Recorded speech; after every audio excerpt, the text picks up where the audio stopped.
Good morning, student. Today is 25th of May, and we are heading toward our next topic, that is lysosome. It was discovered by Christian Didev in 1949, and they call it as lysosome. Okay.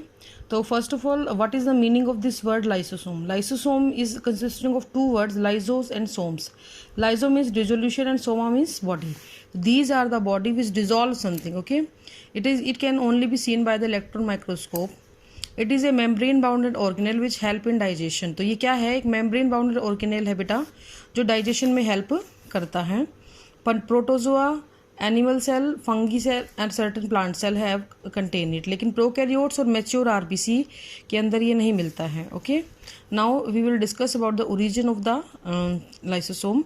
They mainly arise from the Golgi complex और their membrane in the hydrolytic enzyme are synthesized on RER and are transported in transport vesicle to the Golgi complex. तो इनकी जो membrane के लिए जो amount चीज़ें चाहिए होती हैं, प्लस जो हाइड्रोलाइटिक एंजाइम चाहिए होते हैं, वो सब के सब RER में बनते हैं और उसके बाद उनको ट्रांसपोर्ट वेसिकल के जरिए गोल्गी कॉम्प्लेक्स तक पहुंचाया जाता है फॉर मॉडिफिकेशन एंड पैकेजिंग.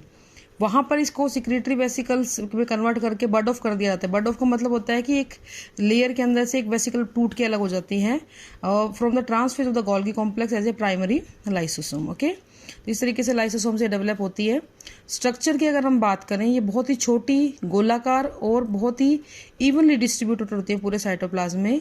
इसकी जो मेम्ब्रेन होती है वो सिंगल यूनिट मेम्ब्रेन होती है लाइपोप्रोटीन की. It contain a dense fine granular fluid called as hydrolytic enzyme. इसमें हाइड्रोलाइटिक एंजाइम होता है. These enzymes are capable of digesting all organic matter. इनका मेन फंक्शन क्या होता है बेटा? ये सभी प्रकार के ऑर्गेनिक मैटर्स को डाइजेस्ट कर सकते हैं. Their membrane prevent the enzyme from escaping into the cytoplasm and destroying it. इसकी जो बाहर मेम्ब्रेन होती है बेटा, देखो इस तरीके से एक स्ट्रक्चर होती है, एक तरीके से ये मानो. तो ये जो एंजाइम है ये बहुत ही मतलब डेंजरस होता है. अगर ये फट जाएगा तो पूरी की पूरी सेल को डाइजेस्ट कर जाएगा. तो ये जो मेम्ब्रेन है ये बचाती है और इस हाइड्रोलाइटिक एंजाइम को बाहर निकलने से. इसको हम suicidal bag of the cell भी बोल देते हैं. और इसीलिए बोलते हैं बेटा कि अगर एक बार लाइसोसोम किसी सेल में फट जाएगा तो उस सेल के अंदर जितना भी हाइड्रोलाइटिक एंजाइम जहाँ जहाँ फैलेगा वो सभी सेल ऑर्गेनेल्स को पचा देगा, डाइजेस्ट कर देगा और सेल की डेथ हो जाती है. Now we will discuss about the functions of the lysosome. Digestion is useful material. It help in intercellular digestion. Cell के अंदर आने वाले जो भी यूजफुल मटेरियल को डाइजेस्ट करने में हेल्प करता है. हार्मफुल मटेरियल को डाइजेस्ट करता है और नेचुरल डिफेंस करता है. कोई भी पैथोजन आ जाए, कोई भी हार्मफुल मटेरियल आ गया तो उसको भी डाइजेस्ट करने का काम करता है. ये अनवांटेड मटेरियल को डाइजेस्ट करता है. इसीलिए इसको हम क्या बोलते हैं बेटा? नेचुरल स्क्वेंजर और सेलुलर हाउसकीपर भी बोलते हैं. देखो क्वेश्चन ऐसे ही आता है लाइसोसोम पे, write a note on scavenger of the cell, write a note on suicidal bag of the cell, या फिर why we call lysosome as suicidal bag of the cell. तो सुसाइडल क्यों कहते हैं? कि अगर ये फट गया तो पूरी की पूरी सेल को पचा जाएगा. स्क्वेंजर क्यों कहते हैं? क्योंकि ये साफ सफाई करने के काम में आता है. ठीक है. उसके बाद ये स्टारवेशन के टाइम पे जब आप भूखे होते हो तो ये जितना भी स्टोर फूड है उसको पचाने के काम में आता है ताकि हमें एनर्जी मिल सके. यानी कि जब हम व्रत करते हैं या अनशन करते हैं उस टाइम पे स्टोर्ड एनर्जी को ये यूटिलाइज करता है. ठीक है. तो दिस इज ऑल अबाउट बेटा लाइसोसोम.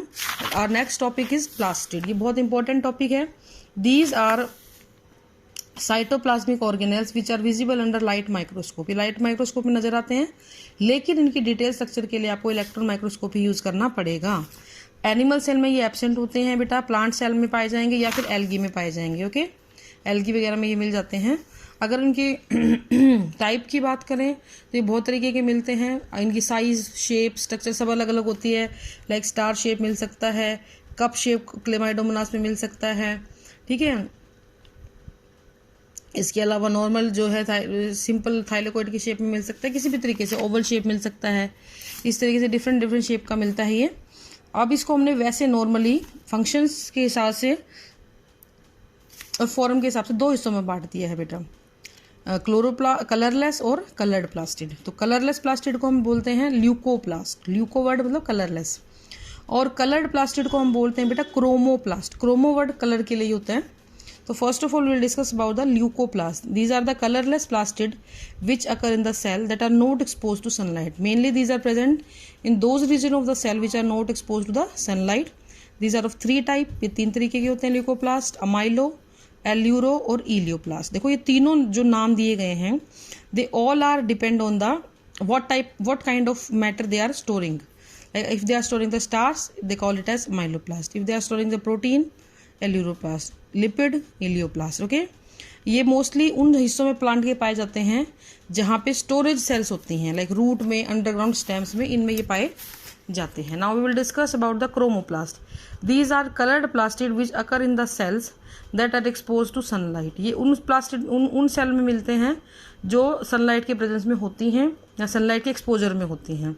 इसको भी हमने फर्दर दो हिस्सों में बांट दिया, नॉन ग्रीन और ग्रीन. देखो ग्रीन क्रोमोप्लास्ट में आपके क्या आएगा बेटा, क्लोरोप्लास्ट ही आएगा. पता है आपको, ये बात अच्छे से पढ़ा है आपने. पत्तियों का रंग क्यों होता है, क्लोरोप्लास्ट की वजह से होता है. नॉन ग्रीन में आपके जितने भी फ्लावर्स के कलर है, कलरफुल फ्लावर्स, कलरफुल फ्रूट्स, ये सारे आते हैं. The chromoplast having light absorbing green pigment chlorophyll are known as chloroplast green plastid. They are present in the leaf cell. Mainly leaf cell में मिलते हैं, हायर प्लांट और algae में. The non green chromoplast containing other coloured pigment like red, orange, yellow due to the presence of carotenoid. And इसके अलावा xanthophylls भी मिलते हैं बेटा. तो अदर जो रंग होते हैं वो कैरोटिनॉइड और जेंथोफिल्स की वजह से हो जाते हैं. और ग्रीन कलर होता है क्लोरोप्लास्ट की का, ग्रीन कलर किसलिए होता है, क्लोरोफिल की वजह से होता है. Now we will discuss about the structure of chloroplast. अगर हम बात करें बाहर से देखने की तो it can be spherical, it can be ovoid, अंडाकार, डिस्कॉइडल और लेंस शेप हो सकती है. स्टार शेप भी होती है, कप शेप भी होती है. हर क्लोरोप्लास्ट एक वेसिकल की तरह होता है जिसमें bound by double membrane envelope होता है. इसमें एक फ्लूइड मैट्रिक्स भरा होता है माइटोकॉन्ड्रिया की तरह ही. Their outer membrane is smooth and freely permeable to small molecules. Inner membrane is selectively permeable. Selected चीज़ों को अंदर आने जाने देती है. डायग्राम देखिए, ब्लैक वाली जो है दो बाउंड्री, इनर और आउटर. अंदर स्ट्रोमा और लैमिला भरा हुआ है. ठीक है, इनर मेम्ब्रेन सिलेक्टिव ये हो गया है. It has carrier protein, selectively permeable है. कैरियर प्रोटीन होते हैं जो कंट्रोल करती है मॉलिक्यूल के आने जाने को. कई बार इसकी जो ये इतनी ज़्यादा इनफोल्ड हो जाती है बेटा कि ये बिल्कुल अलग से एक अलग ही एंटिटी बना लेती है जिसको हम लैमिला बोलते हैं. Okay, now we'll discuss about the lamella. These are closed flattened membrane bound ovoid sac called thylakoid which lie closely packed in piles. piles मतलब बेटा यहाँ पे छोटे छोटे झुंड से है. जैसे आपके पास 10 कॉइन्स हैं, आपने सभी कॉइन्स को ऊपर नीचे पाइल अप कर दिया, तो इस तरीके से ये मिलती हैं. ठीक है बेटा. नाउ इसको जब ये पाइल अप होते हैं तो इसको ग्रेना बोलते हैं और इसके एक इंडिविजुअल यूनिट को थाइलेकोइड बोलते हैं. It contain green pigment called chlorophyll. इसके अंदर क्लोरोफिल पाया जाता है. क्लोरोफिल जो होता है वो एक आयरन और मैग्नीशियम कंटेनिंग सब्सटेंस होता है. बड़ी क्लासेज आप इसके बारे में डिटेल पढ़ेंगे. Okay, now will discuss the matrix. colorless granule colloidal granule substance called stroma. It contain protein, lipid, ribosome, circular DNA and RNA. Matrix के अंदर हर वो चीज़ मिलेगी जो उसकी ग्रोथ के लिए ज़रूरी है. डीएनए इसको रेप्लिकेट करने में हेल्प करेगा. आरएनए एंजाइम जी जो हैं वो इसको डबल करने में हेल्प करते हैं. अगर हम ग्रेना की बात करें तो ग्रेना और स्ट्रोमा दो हिस्सों में बांटा गया. देखिए ज़रा डायग्राम के अंदर ये जो चीज़ है ये ग्रेना है और ये जो चीज़ है ये क्या है, सारे स्ट्रोमा है. ये जो खाली जगह दिख रही है आपको, तो ग्रेना में आपकी लाइट रिएक्शन होती है क्योंकि यहाँ क्लोरोफिल है, सनलाइट को ट्रैप करेगा. स्ट्रोमा में आपकी डार्क रिएक्शन होती है. ठीक है, ये फोटोसिंथेसिस के प्रोसेस के पार्ट हैं. तो chloroplast trap the sunlight to manufacture the food, so they are called the kitchen of the cell. इसीलिए क्लोरोप्लास्ट को हम लोग भी क्या बोल देते हैं बेटा, किचन ऑफ द सेल भी बोलते हैं. तो क्वेश्चन आ सकता है, write about the function of kitchen of the cell, draw a structure of kitchen of the cell. तो आपको ध्यान रखना है.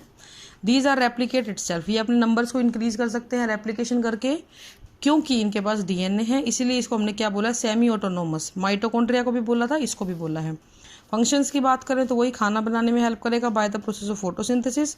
और ल्यूकोप्लास्ट क्या करेगा, फूड को स्टोर करने का काम करता है. तो ये आपके लाइसोसोम और प्लास्टिड आज कंप्लीट हो गए बेटा. Tomorrow we will discuss the next topic. Thank you, have a nice day.